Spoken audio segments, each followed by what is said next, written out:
Les Urmas, maîtres de l'astral. Merci d'être ici avec moi une fois de plus. J'espère que vous allez très bien aujourd'hui. Je suis Marie, bienvenue sur ma chaîne. Ces informations peuvent être considérées comme de la science-fiction ou comme le spectateur le voit le mieux, et je les publie uniquement à des fins de divertissement. Cependant, je prends mes informations très au sérieux, et pour ceux qui ont des yeux pour voir. J'écris ceci le matin du 31 janvier 2025. Aujourd'hui, je vais parler d'un des aspects ou caractéristiques les plus importants des Urmas en tant qu'espèce.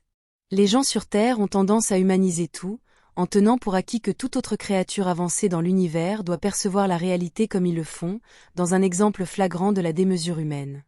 Un des exemples les plus forts de cela est lorsque les gens sur Terre, principalement du mouvement New Age, dépeignent les Urmas avec un corps humain et seulement avec la tête d'un lion ou d'un chat pour les différencier des humains ordinaires, alors que par simple logique une tête de lion ou de tout autre chat irait avec le corps qui lui correspond. Les Urmas sont des chats, des félins, non seulement physiquement mais aussi mentalement, comme on pourrait s'y attendre car ils auraient une mentalité qui correspond à leur corps. Ils pensent et agissent comme des chats parce qu'ils sont des chats, et cela signifie qu'ils ne comprennent pas ou ne perçoivent pas la réalité comme le font les humains lyriens.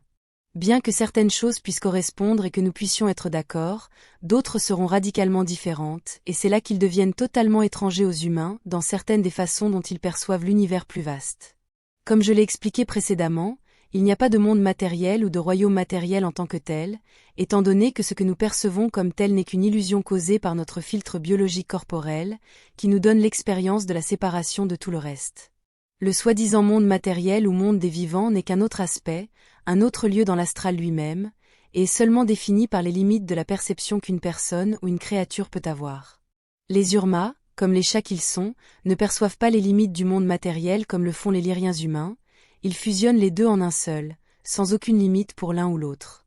Ils perçoivent les royaumes matériels où ils peuvent interagir avec nous en tant qu'humains lyriens parmi d'autres espèces, comme juste une autre torsion de perception d'autres royaumes existentiels avec apparemment d'autres règles. Dans notre perception en tant qu'humains lyriens, nous avons tendance à séparer l'astral du monde matériel étant donné que les rêves seraient notre exemple le plus proche de cela, où les mondes oniriques sont vécus aussi réels que le monde que nous percevons pendant les heures de veille, jusqu'à ce que nous nous réveillions et fassions une différenciation claire entre ce qui s'est passé là-bas dans nos rêves, avec la dureté de notre réalité lorsque nous sommes éveillés. Les humains lyriens ont tendance à rabaisser les mondes oniriques comme faux, comme de la fantaisie, et comme irréels en tant que résultat de la programmation socioculturelle, qui repose principalement sur la continuité linéaire dure du monde que nous expérimentons en étant éveillés, contrastant avec les caractéristiques non linéaires des mondes oniriques. Le fait qu'une expérience soit linéaire ne la rend pas plus réelle qu'une autre qui ne l'est pas, car la linéarité du temps n'est présente que pendant la perception limitée des royaumes matériels et fait partie des mécanismes mentaux de verrouillage de la conscience qui limitent l'expansion d'une âme. Les royaumes astraux sont aussi réels pour les Urmas que le soi-disant monde matériel l'est pour la plupart des humains enfermés dans une mentalité en 3D. Les Urmas peuvent se concentrer sur ce qui se passe dans le monde matériel comme nous le faisons, pour interagir avec d'autres créatures plus matérialistes comme les humains lyriens ont tendance à l'être. Mais ils peuvent aller en dessous, ils stationnent leur corps dans un fauteuil ou un lit confortable, et ils entrent dans l'astral avec la plus grande habileté. Les Urmas dorment de la manière traditionnelle, où leur conscience s'envole vers des mondes oniriques moins denses pour reposer l'esprit et réparer le cerveau, mais ils peuvent aussi induire ce que les humains appellent des rêves lucides ou des projections astrales à volonté. Les Urmas ne voient pas les mondes des rêves, les royaumes oniriques, comme quelque chose de séparé de l'astral, comme le poussent et l'expliquent de nombreux auteurs sur Terre avec leur tendance forte et pénible à tout compartimenter, disséquant l'existence en parties plus petites avec des caractéristiques qu'ils imposent, avec peu ou pas de connaissances sur ce dont ils parlent. Comme l'expliquent les Urmas, les mondes oniriques ne sont qu'un ensemble de limites mentales inconscientes dans lesquelles une âme, une conscience, peut résider en toute sécurité pendant que son corps et son esprit sont réparés pendant le sommeil. En dehors de ces limites oniriques, une âme, une conscience, doit être consciente de comment les choses fonctionnent dans l'astral pour pouvoir exploiter l'expérience d'être là, sans être perturbée par les créatures et entités qui résident dans ces lieux, et dont beaucoup peuvent être assez méchantes, pour le moins. La plupart des humains lyriens ne savent pas comment fonctionne l'astral, simplement parce qu'ils n'ont aucune idée de comment les choses fonctionnent là-bas, leur exemple astral le plus proche étant principalement les mondes oniriques, avec un léger indice de quelque chose de plus lorsque le rêve lucide se produit. Les Urmas résident dans les royaumes astraux autant qu'ils le font dans les soi-disant mondes ou royaumes matériels, ils sont donc des experts parfaits pour gérer tout ce qui est astral. Cela les empêche de voir la vie et la mort comme le font communément les humains lyriens, car ils comprennent que les choses sont beaucoup moins dramatiques, étant capables d'accéder facilement à leurs ancêtres, même après leur mort physique. En utilisant mon exemple de « l'astral est comme la mer », que j'ai récemment publié dans une vidéo, les Urmas seraient comme des sous-marins, car ils peuvent opérer au-dessus de la surface dans les royaumes matériels que nous appelons réalité, et ils peuvent s'immerger tout autant et à volonté dans des mondes étranges. J'ai remarqué que plusieurs auteurs sur Terre, dont je préfère ne pas dire les noms, poussent l'idée que les extraterrestres se trouvent dans l'astral, et donc dans l'au-delà. Ce n'est pas entièrement exact, et ce n'est pas non plus faux, car dans le cas des Urmas, parmi d'autres races stellaires, ils résident dans leur propre définition d'un royaume existentiel, observant leurs règles et limites en tant que félins, qui ne correspondraient pas nécessairement aux idées et perceptions des humains lyriens. Ils résident dans l'astral et dans l'au-delà, et aussi dans les royaumes matériels définis humainement, le tout à volonté. Les Urmas ont un tel contrôle sur l'astral, qu'ils s'organisent pour y aller quand ils le veulent ou le jugent nécessaire. Comme je l'ai expliqué dans une autre vidéo, ce qui définit et contrôle ce qui se passe principalement dans le monde matériel vient en grande partie de l'astral. Les Urmas savent très bien que pour résoudre les problèmes, pour gagner un combat ou une guerre, ils doivent descendre, ils doivent aller dans l'astral et combattre de là, et non seulement du point de vue physique du soi-disant monde des vivants. Comme les Urmas peuvent se projeter astralement, ou faire des rêves lucides à volonté et totalement sous leur contrôle, ils ont tendance à aller dans les royaumes astraux de manière organisée, par exemple en tant qu'unité militaire, où un peloton de guerriers Urmas se rend dans les royaumes astraux pour chercher ce qui cause des problèmes dans le monde des vivants. Lorsque je mentionne ici le monde des vivants ou les royaumes matériels, je fais référence à la façon dont les humains lyriens les définissent, et non pas comme le font les Urmas, car leur définition et perception de ceux-ci est beaucoup plus large, et inclut des portions que les humains lyriens considéreraient comme faisant partie des mondes oniriques ou astraux. Chaque fois qu'il y a un problème qui est perçu dans le monde des vivants, ils vont facilement dans les mondes astraux pour voir ce qui cause le problème. Cela leur permet d'avoir une compréhension beaucoup plus large du problème et de la réalité elle-même, de manière très difficile à imaginer pour l'humain lyrien moyen. Ici, en utilisant le mot « compréhension », dans son sens le plus littéral, où les Urmas descendent, comme on va au sous-sol, pour voir la cause profonde de ce qu'ils veulent, car ils peuvent supporter le problème pour le comprendre pleinement. Les Urmas ont une formation militaire astrale complète, dans le cadre de leur éducation, où ils s'organisent pour aller dans ces royaumes astraux pour combattre toutes sortes d'ennemis, comme d'autres espèces, qui peuvent également descendre dans l'astral pour combattre, par exemple plusieurs espèces sauroïdes régressives. Ils vont aussi dans l'astral pour combattre des entités et créatures qui n'existent que là-bas, et qui peuvent également causer des problèmes de toutes sortes.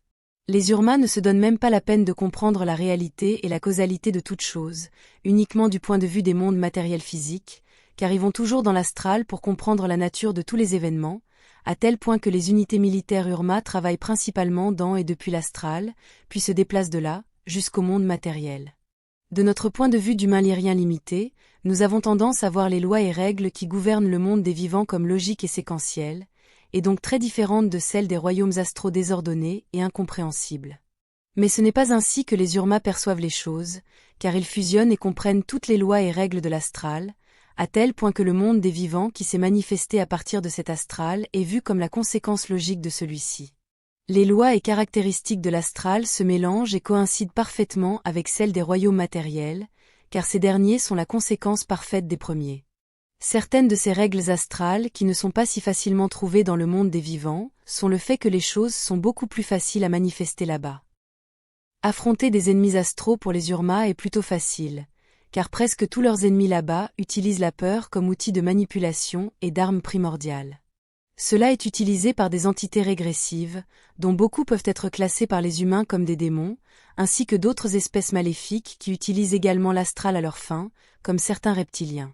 Les Urmas, encore plus l'Urma militaire, se caractérisent par son absence de peur, car ils savent parfaitement et se souviennent que leur corps biologique repose dans un lit confortable tandis qu'ils combattent consciemment des choses maléfiques, des créatures et des démons dans les royaumes astraux.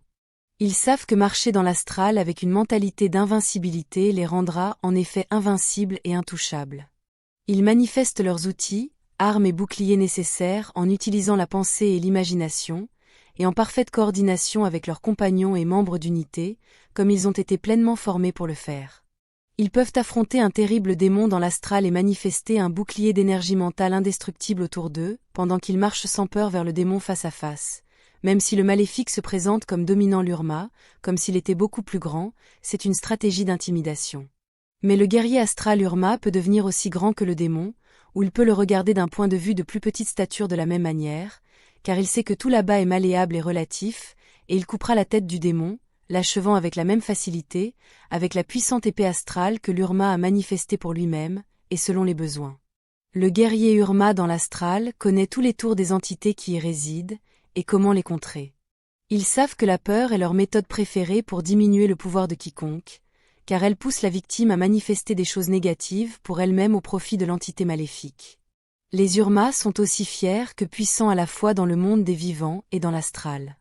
Ils peuvent contrôler leurs émotions et réactions, et ils savent que se déplacer et affronter des ennemis astraux sans peur est la clé du succès total. Les Urmas sont les prédateurs suprêmes de la galaxie car on les trouve presque partout, au point où la puissante confédération Urma est la seule véritable rivale de la Fédération galactique, étant donné que bien qu'ils en soient officiellement membres, les Urmas continuent d'agir selon leurs propres règles, et non celles que la Fédération a essayé de leur imposer. Les Urmas sont devenus les prédateurs apex de la galaxie, car ils maîtrisent la domination spirituelle militaire et éthique, à la fois du monde des vivants et des royaumes astraux qui le génèrent. Les Urmas peuvent entrer dans l'astral pour voir toutes les interactions énergétiques qui relient les gens, les âmes, les événements et les lieux, le tout d'un point de vue intemporel et non linéaire de compréhension. C'est pourquoi il est si difficile, voire impossible, de tromper les Urmas, car ils peuvent voir à travers la tromperie et la trahison avec une aisance parfaite.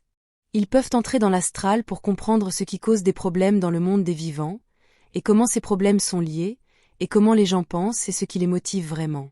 Sachant qu'ils sont des chats, et donc avec une forte tendance à être dans des royaumes oniriques, car ils dorment tellement, il est facile de comprendre que les Urmas passent plus de temps dans les royaumes astraux que dans le monde des vivants. Il est facile de comprendre comment ils peuvent dominer l'astral à ce point et si bien.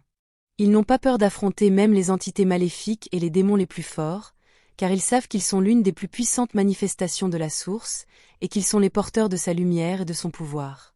L'éthique des Urmas est parmi les plus avancées de toutes celles qui existent, sinon la plus avancée, car elle est basée sur les intérêts et les interactions astrales post-mortem, autant que sur ceux des vivants.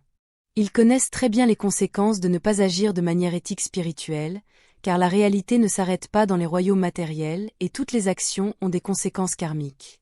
Je sais que je suis partial, mais j'ai le plus grand respect et amour pour le magnifique peuple Urma, sa culture et son espèce. Ils sont le meilleur exemple d'éthique parfaite, de spiritualité parfaite, de conscience élargie et de compréhension de la façon dont les choses fonctionnent vraiment, y compris l'existence elle-même, le tout combiné dans une belle espèce biologique majestueuse qui transmet une immense puissance physique et spirituelle brute avec compréhension, avec amour et intégration, avec une immense gentillesse, et leur besoin constant d'aider les autres. Les Urmas sont des êtres astraux, et ce sont aussi de grands chats physiquement puissants. Je les aime, simplement. Ce sera tout pour aujourd'hui.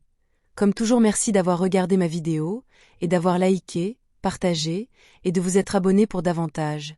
Cela aide beaucoup cette chaîne à grandir. Et j'espère vous voir ici la prochaine fois.